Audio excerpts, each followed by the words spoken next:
First of all, thank you all again. It's so good to look around and see so many familiar faces, something we haven't seen in a while. My brother held his composure really well. I'm going to try and do the same. My dad was several different things to many people, and he made an impact on even more lives than I had ever considered. To his family, he was a son, a brother, an uncle, a husband, a father, a grandfather, and a great-grandfather. To others, he was a friend, a co-worker, or a coach. My sisters created a Facebook page for him while he was sick. And I was amazed to see not just the number of people who gave us encouragement and support, but discovering the majority of comments were from people I didn't even know. In hindsight, his popularity shouldn't have surprised me. I've always known my dad could talk a buzzard off a shit wagon. And he seemed to make acquaintances wherever he went. Throughout my childhood, I can remember my mother asking him where the hell he had been. She'd say, "Bill, you left to get milk 3 hours ago. Would you go to a farm and milk the cow yourself?" Or, "Gee, Bill, thanks for the coffee. Would you go to Columbia and pick the beans?" And my dad would say, "Well, I ran into so-and-so or a buddy of mine, and we got to talking." And for the most part, that was true. He couldn't go anywhere without seeing someone he knew that he had to stop and shoot the breeze with. And of course, we all know there was probably a scratch sticker or two that held him up along the way. He was good-natured and he wore his heart on his sleeve. He was fun to be around and he was always in a good mood. And that says so much about how big his heart was. He took on an impossible amount of responsibility and stress in his life, and he did it with a smile. I have a daughter now, and I know how much effort, time, and patience it takes to do the job of parenting. I know what it's like to not have time for myself and to worry when she is sick and wonder if I'm making the right decisions. And I only have one. My parents had 7 kids. Their whole life was dedicated to providing and caring for us.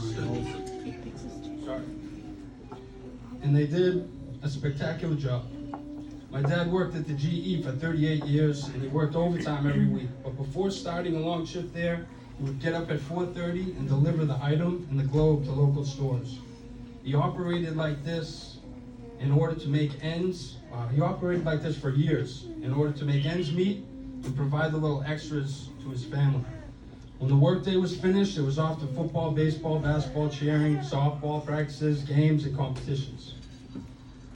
And that's where this gets redundant with what my brother Mark wrote. And I'm going to put my phone away and try and just remember a few things about my dad. Anybody who spent any time in the car with my dad maybe needed to change their underwear after a short ride. He seemed to be more concentrated on things that might be out there on the road than actually driving. And on several occasions, my father would pull over in traffic and rush out of the car and dart across like playing Frogger in the street and pick something up off the ground. It's $1 in the street that he risked his life for in order to spend that $1, most likely, on a game of chance with the Massachusetts State Lottery. And one day I was driving behind a nice car on the highway, my fiance Rachel, and hand to God, a handful of money came flowing out of his car into the breeze. So we're driving down the highway. And what did I do? As my father's son, I kept driving down the highway because I'm not a maniac. I didn't pull over, and I didn't rush into oncoming traffic. Because we had talked about that a lot, and I would say my dad was, but he worked very hard for his money, and he never kept any of it. He either spent it on us, or he gambled it away, hoping to make some more money. He actually won $10,000 3 times, scratching tickets. Now that's a testament to how sick this man was. because you really need to play a lot of lottery to win $2,000 3 times, and that's just what we know about. There could be others. I have a poker table at my house and poker chips that he won on the first $10 ticket that ever came out. It was a poker ticket. Some of you guys might remember that. And he won the poker chip, you know. And he gave it to me. We have it at my house. I'm really just kind of shooting off the hip here, guys, but some of the stories about my dad, my brother gave one today. It's really my favorite. And my brother edited it out because it was in church. But the real version was my father coming out in his tidy whities. That's where we left off. He said, "What are you doing to him, you bastards?" And he's got his belt in his hand, and he's whipping me and Mark with his belt. And we're laughing so hard that tears are streaming down our face, and my father's laughing. And Paul is sitting up in bed crying because he has no idea what's going on. And we always think that there's so many stories like that, but that one just sticks out because it was like the night before Easter or something, and we all were home.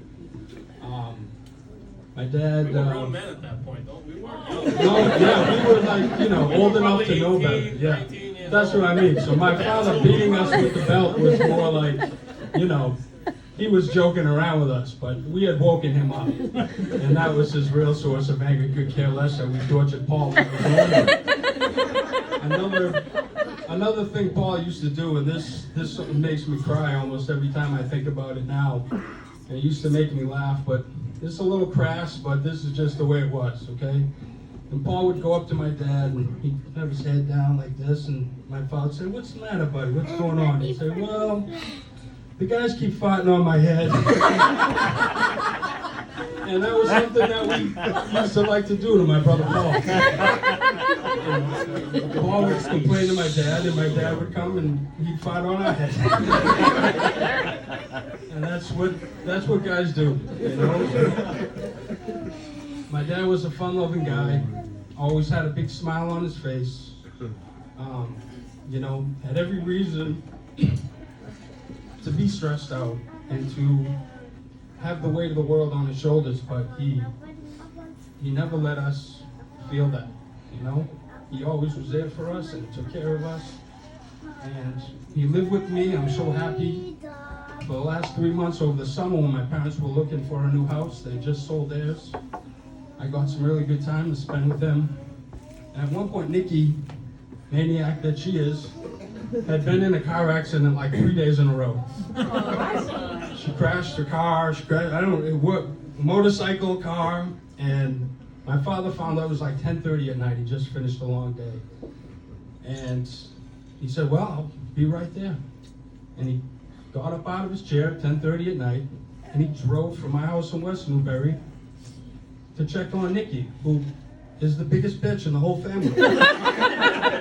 And that's how much he loved all his kids. He would drop anything at any time to make sure that we were okay. And before I put the microphone down, there's just a couple of lessons I'd like to impart with everybody here. A couple of things. Just take care of your health. Don't ignore your problems.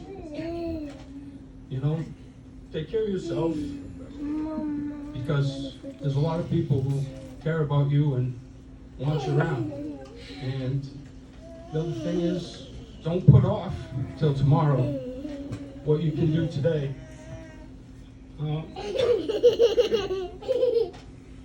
This is not There's the funny part. A lot of things we all wish we could have done with my dad. And it was always, well, when we get this situated or that situated, we'll go fishing. I want to get my shoulder worked on, we'll go golfing together, And someday never comes sometimes. So, that's all. Just don't procrastinate. And, there's been a lot to be miserable about lately, but all of us should be appreciative of what we have. And that's it. Thank you, guys. Thank you.